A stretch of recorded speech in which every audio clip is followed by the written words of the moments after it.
Beginning at verse 5, I won't read a large block, I won't hold you any longer. God will help us this way. Matthew writes here in chapter 8, beginning at verse 5. And when Jesus was entered into Capernaum, stand with us if you will. When Jesus was entered into Capernaum, there came unto him a centurion beseeching him, and saying, Lord, my servant lieth at home, sick of the palsy, grievously tormented. And Jesus saith unto him, I will come and heal him. Listen, I will come and heal him. The centurion answered and said, Lord, I am not worthy that thou shouldest come under my roof, but speak the word only, and my servant shall be healed. I am a man under authority, having soldiers under me. And I say to this man, go, and he goeth. And to another, come, and he cometh. And to my servant, do this, and he doeth it. When Jesus heard it, he marveled and said to them that followed, Verily I say unto you, I have not found so great faith, no, not in Israel. And I say unto you that many shall come from the east and west, and shall sit down with Abraham and Isaac and Jacob in the kingdom of heaven. But the children of the kingdom shall be cast out into outer darkness. There shall be weeping and gnashing of teeth. Jesus said unto the centurion, Go thy way, and as thou hast believed, so be it done unto thee. And his servant was healed in the selfsame hour. And his servant was healed in the selfsame hour. I just want to talk to us about healing faith. All right. Healing faith. Healing faith. The publican brings us a message in chapter 8. This Matthew, the former tax collector, who is now a disciple of Jesus Christ, on his way to achieving apostleship down the road. He's a student right now. He's in the state of learning. And you know, you have to become a student before you can ever become a teacher. Yes.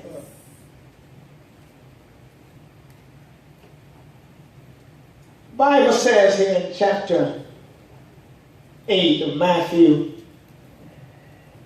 verse 5, and when Jesus was entered into Capernaum, there came unto him a centurion, beseeching him, as a comma, saying, Lord, my servant lieth at home sick of the palsy, grievously tormented.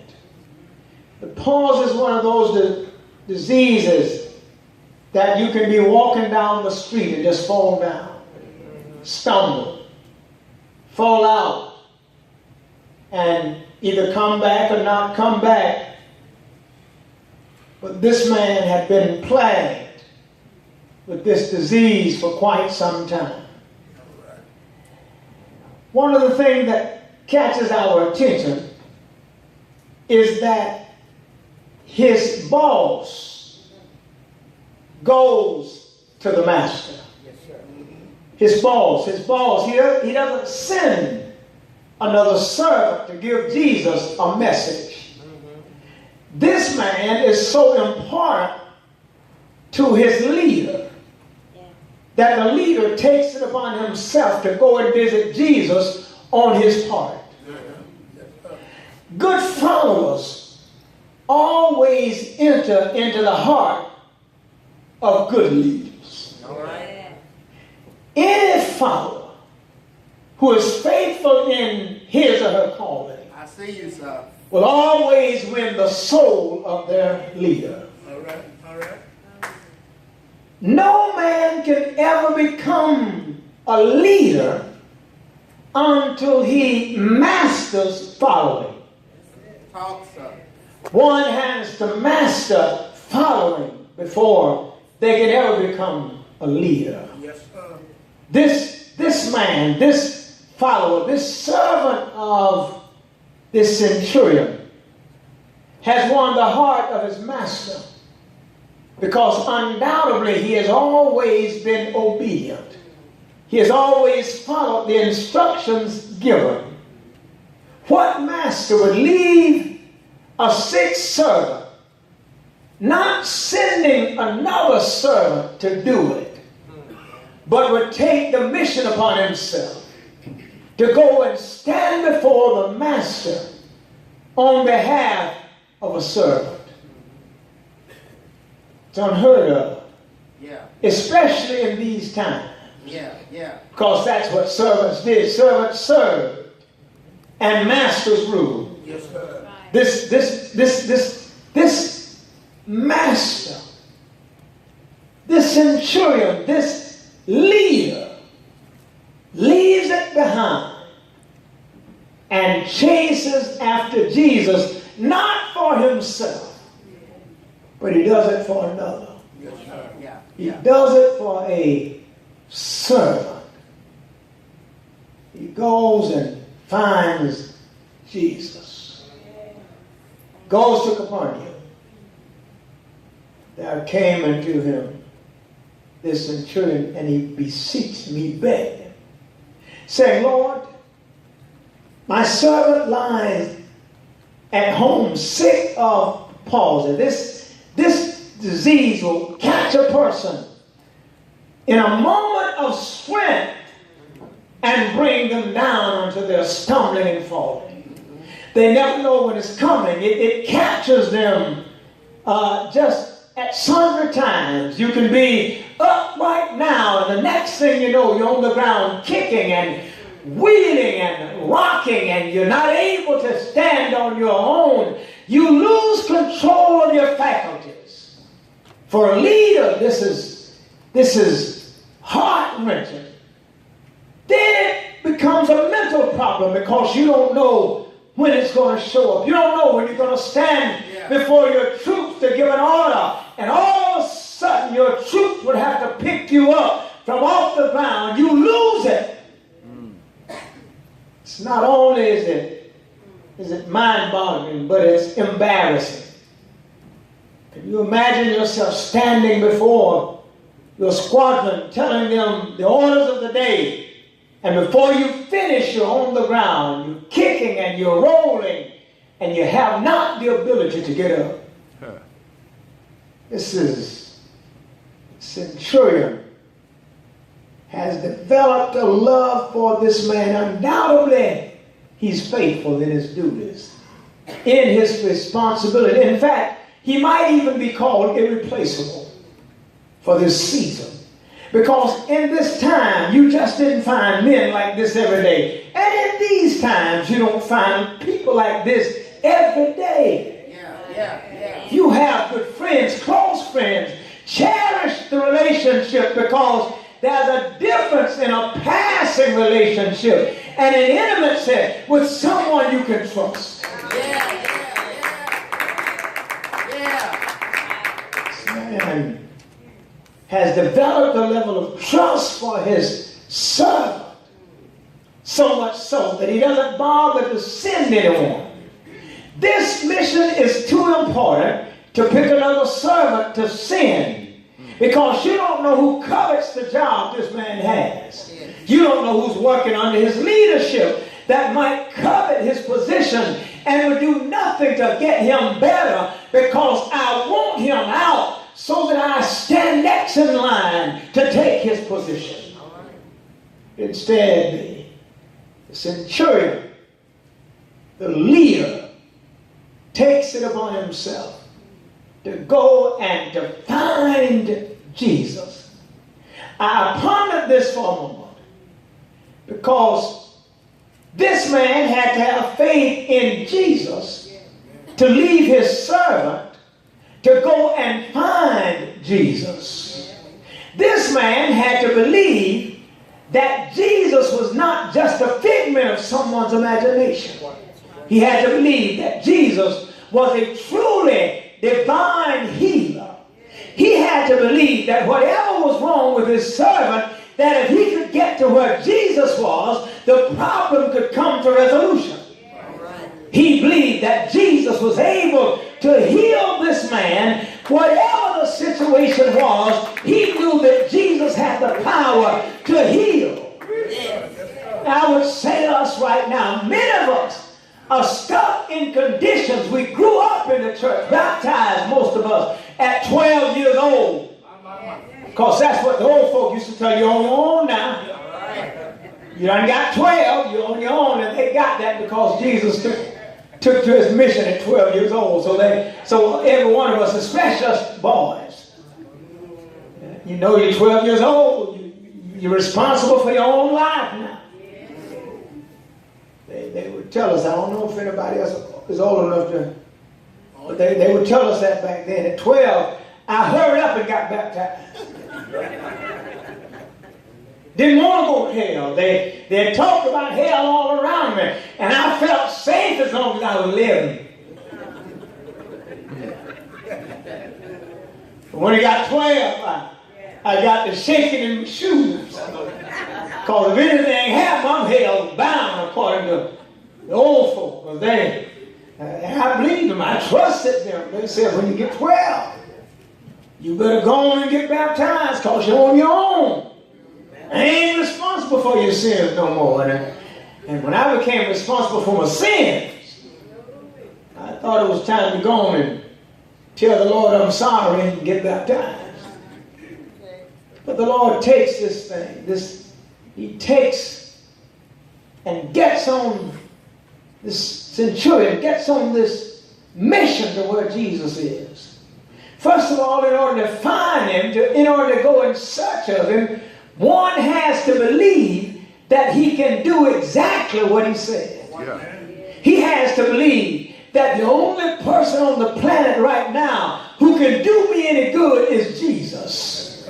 I don't need anyone who can't help. I don't need anyone that's going to leave my servant in the same shape you find him. I need someone who has a voice with the Father in heaven, that when they speak, heaven will move and my servant will be healed.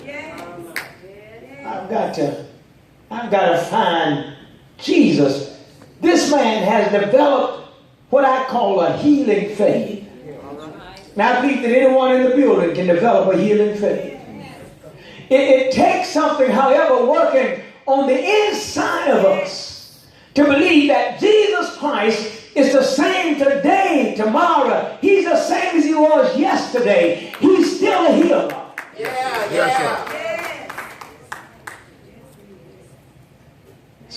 This man finds Jesus. Said, Lord, my servant lieth at home sick of the palsy. Grievously tormented. The man, he could be standing anywhere, and all of a sudden he'd go into shaking and falling on the ground and kicking and not able to complete a sentence, not able to say anything, but kicking and rolling in the dirt. He would have on his suit, his beautiful attire, and now he's on the ground, rolling in the dirt. Imagine you, the commander.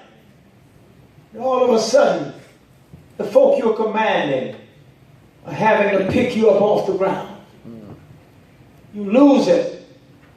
Imagine what happens when this man comes back to himself. The embarrassment he faces. Wondering why his attire is dirty. Wondering why his hair is all out of place. Wondering why everyone is looking at him strange. Because see, this disease doesn't allow you to remember what happened to you while it was happening. But you just come back knowing you have been through something that has everyone looking at you in a strange way.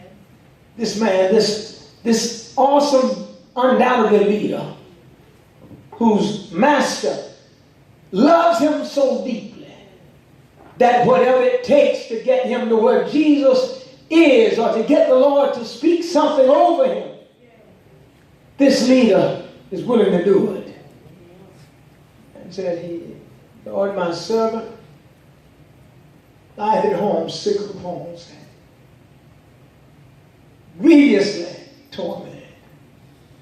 Jesus replies to the man and says, unto him, I will come and heal him. Watch this. Jesus said, I will come and heal him. All right. Leaders know something about leadership. Yeah. Yes, sir. Watch what the man says to Jesus. Watch his faith. The centurion answered and said, Lord, I'm not worthy that thou shouldest come under my roof. But speak the word only, and my servant shall be healed. Here's a centurion. Here's a leader of men. Notice he doesn't look at others' unworthiness. He's not the judge of other people's unworthiness. He knows that his mission, if anything, would be to clean up his own house. My mission is not to point my finger at you, but daily work on cleaning up my house and giving you what you need to clean up your house. Hallelujah. The man looks at the Lord. He tells the Lord that I'm not worthy thou should enter under my roof, but speak the word only, and my servant shall be healed. Now, if you want to capture the Lord's heart, let the Lord know that you know who you are. Yes, sir. Let the Lord know that you understand that you're not all of that and a bag of chips. Let the Lord know that you have some faults and failures that you are willing to own up, to accept, and to know that there's still some work I need to do, and there are some things that only you can work in me, and I just have to be willing to hear what you are saying so that I can follow your directives to get me where I need to be. But we don't have time for that right now. I need you to speak a word for my servant. In fact, the man has lost any kind of care for himself. The man shows us here that he loves his servant at this moment more than he loves himself. He's so concerned about his servant that he doesn't want the Lord to waste time going to where the servant is. But he knows the Lord has the power to speak. And whatever he speaks, no matter where the object in the universe is going to move based on the voice of the Lord. He don't have to be in your house to help you. He don't have to be riding in your car to save you. He can just speak the word. The centurion knows, because what happens is when a person is under authority. Notice the man said, I'm under authority. He didn't say I'm over. He says I'm under authority. And as a Christian, every one of us is under authority. Doesn't matter what rank you hold, you're still under authority. You're under God's authority. Yeah, you're under God's authority. He says, listen, I'm not worthy that you should come under my roof, but speak the word only. Lord, you said, and my servant not might be. This man's faith is so strong that he knows the Lord has a power in his voice, in his word, and in his will to just speak. Just speak. And his servant will be healed. Yes, Lord. There's something in you that connects you with heaven. Yes, sir. The day you got saved, the day you became a child of God, the day you made the decision to turn loose the things of the world and accept the will and the way of God. The day you became a Christian, the day you were born again, things changed for you. Yes, you don't have to have somebody come and lay hands on you. It's good to know that you can. But the better thing to know is that you are saved. And when you need Him, all you have to do is call Him. That used to be an old song said, I got a telephone in my bosom. And I can call Him up. Call Him up, call Him up. Man understands what authority is. One of the things I've come to notice is that such rejection of authority in this world today. I was watching the two different parties and their conventions over the last couple of weeks. Somebody said, Reverend, I wouldn't be watching that mess. Well, if you want to know what's going on around you, you better watch something. I don't watch the news. All it is that you better watch something. Don't ever become too holy that you don't have time to know what's going on around you. My Lord, my Lord. Don't ever become so godly that you think it's a sin to know what's going on around you. How can you help somebody if you don't know what's going on around you? How can you warn me? How can I warn you if I don't hear the whistle going on? Some folk just too John Brown holy. All right. They become so holy they get ungodly. Yes, sir. Because some stuff folk claim on holiness ain't got nothing to do with their salvation. Yes, sir. I don't watch that. And baby, it's the news. It's what's going on in the world around us. Yes, sir. This man had watched his servant. What would happen had he not been watching? What would have happened had he not been paying attention to his surroundings? What would have happened if every time the man fell on the ground, he turned and walked away because he didn't want to see it? What would have happened to the servant had this man not heard about Jesus?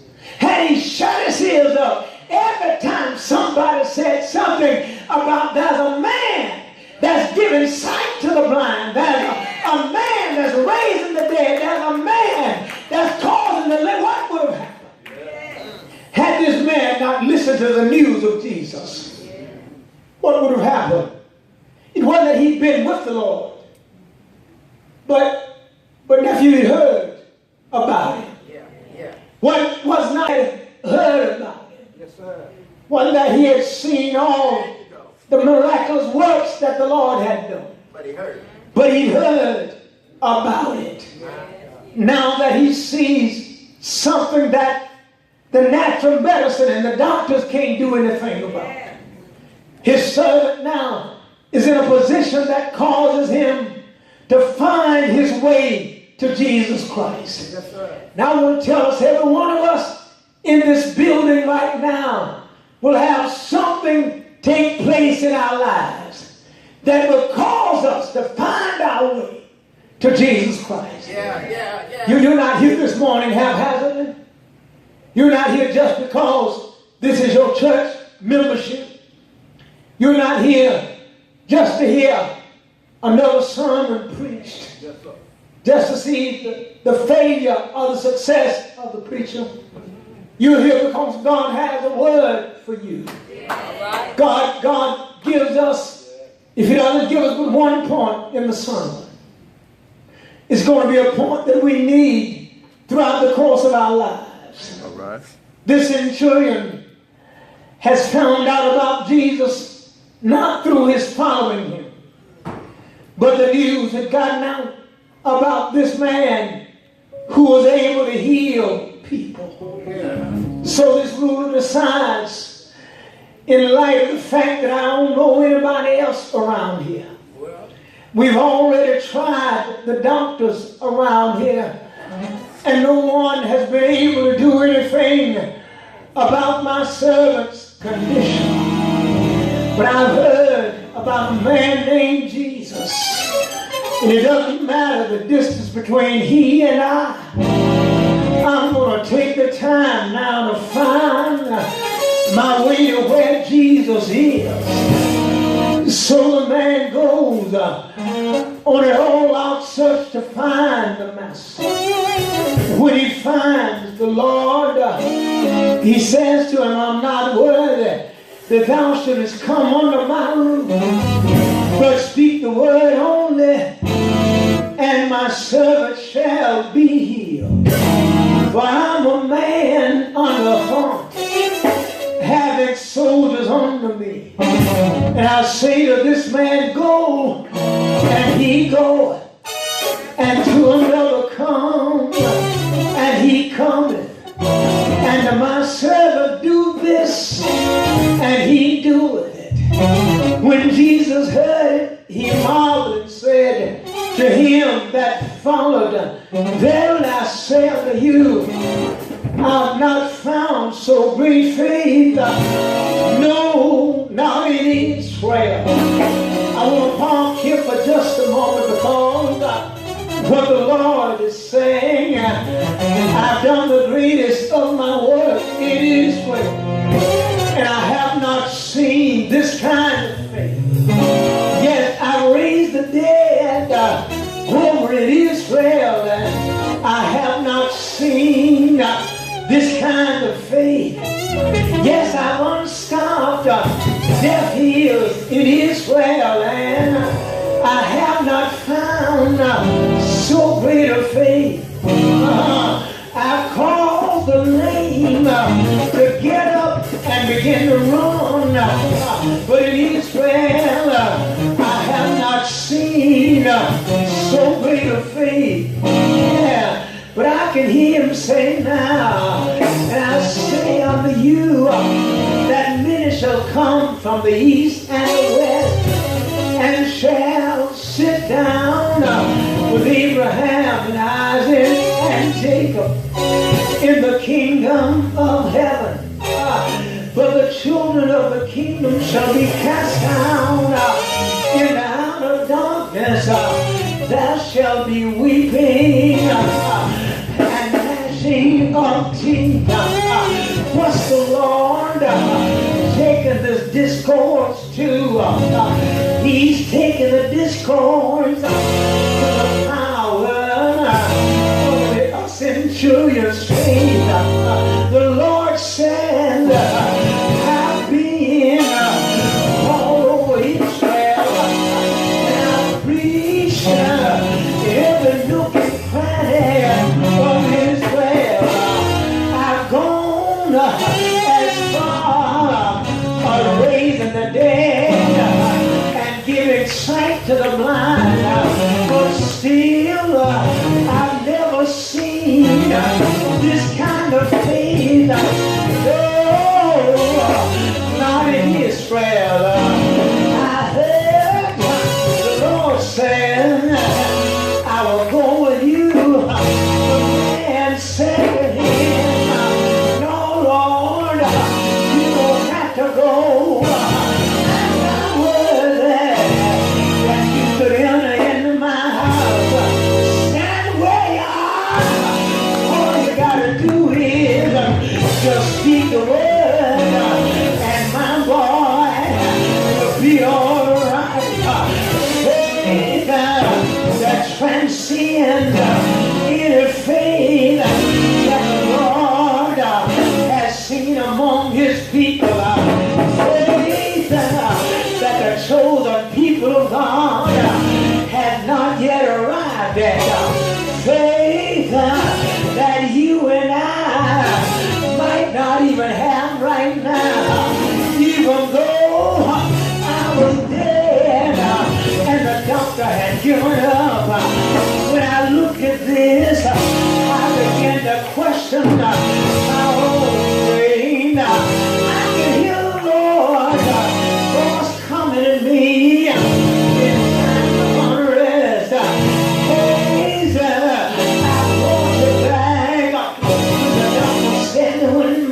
people do. What you gotta remember, hey, I planted you, and can't nobody pluck you up but me. I said, Lord, if you just forgive me, I'll never waver, I'll never wobble again.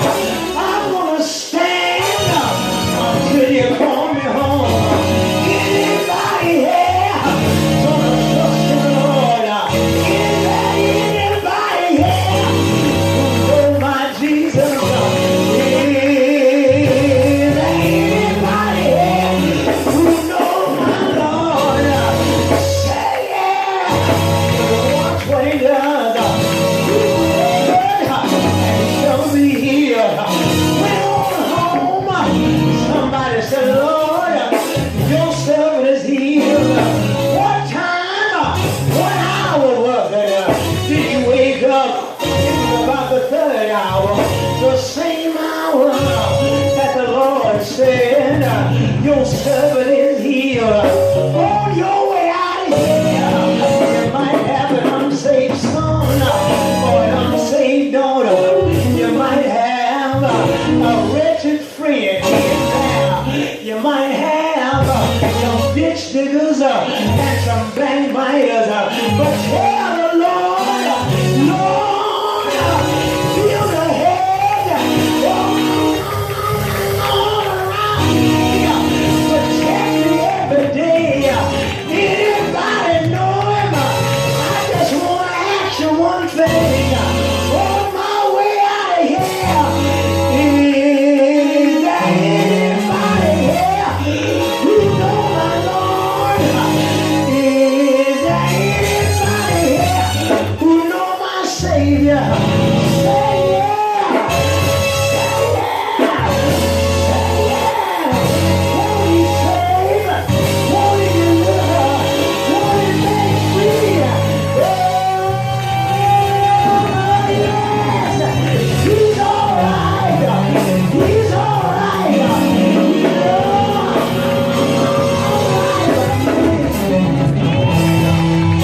I done tried. Anybody tried him? I done tried the man. He saved me.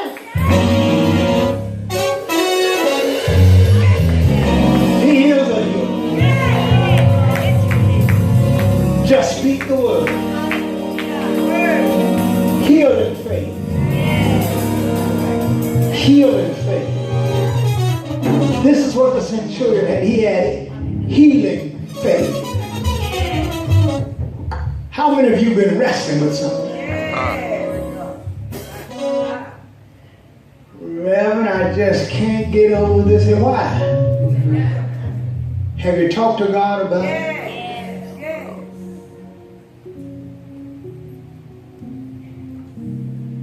You're looking at a man who's supposed to be dead at 19 years old.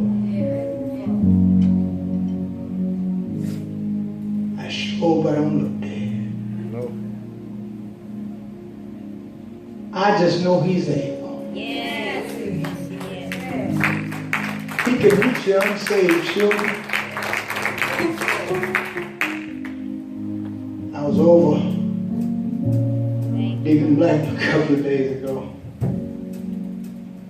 And to see that big old smile come on his face, and those shiny cheeks like they used to be, so it's like, and you know that smile comes all the way from the heart.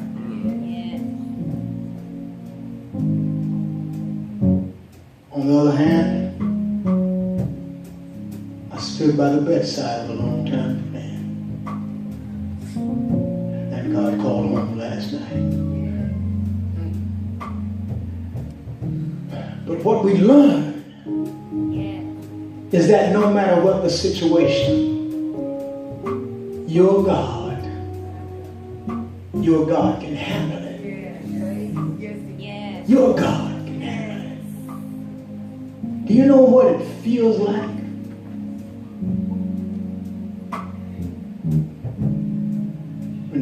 someone you love,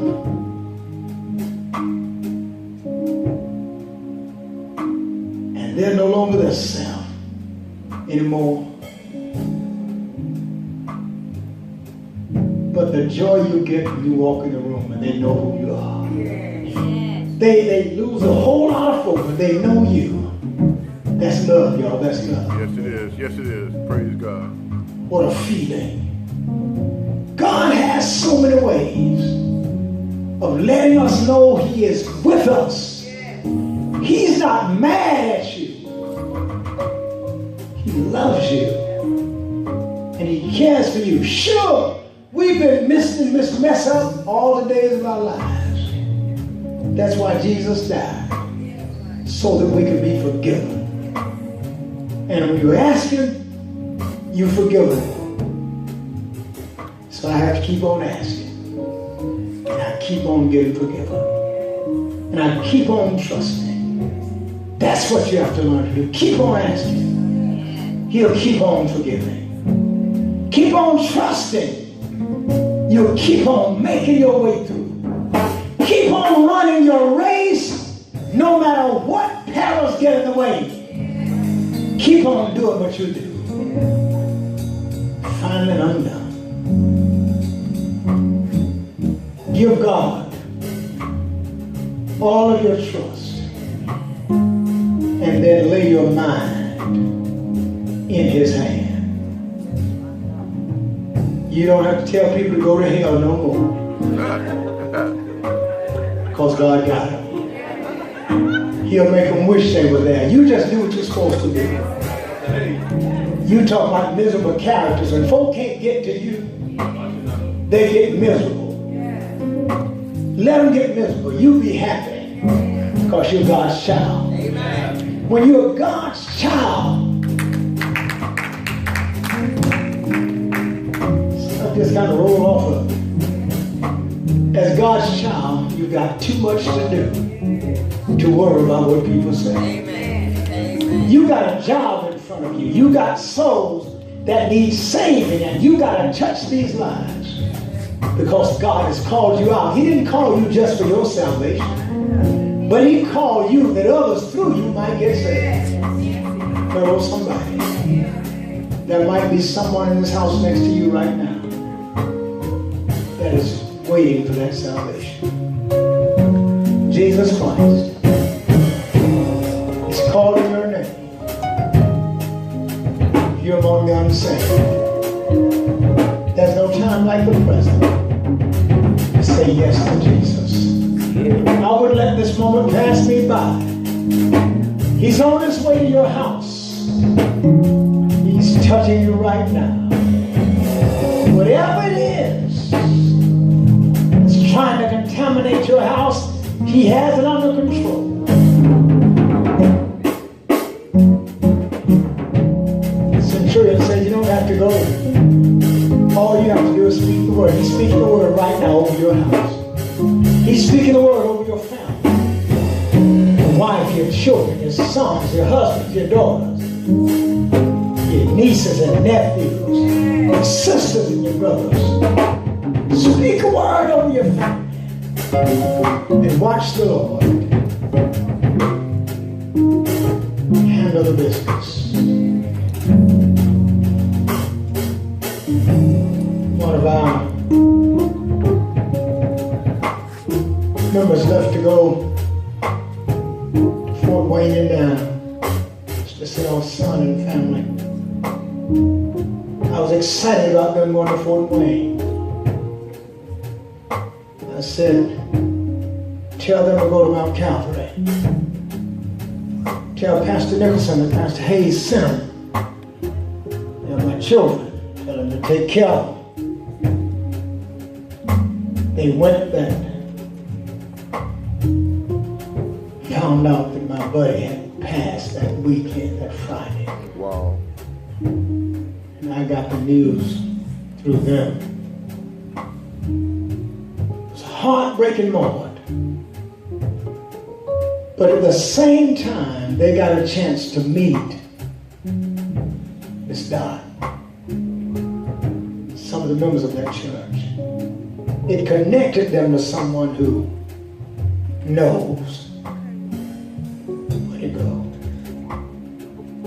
They could still wind up there. But Mike has gone home. Do I miss him? Yes, I miss phone calls. But he's better because his body had gone down. He has a new body now. He's in a better place now. That old body had worn out on him.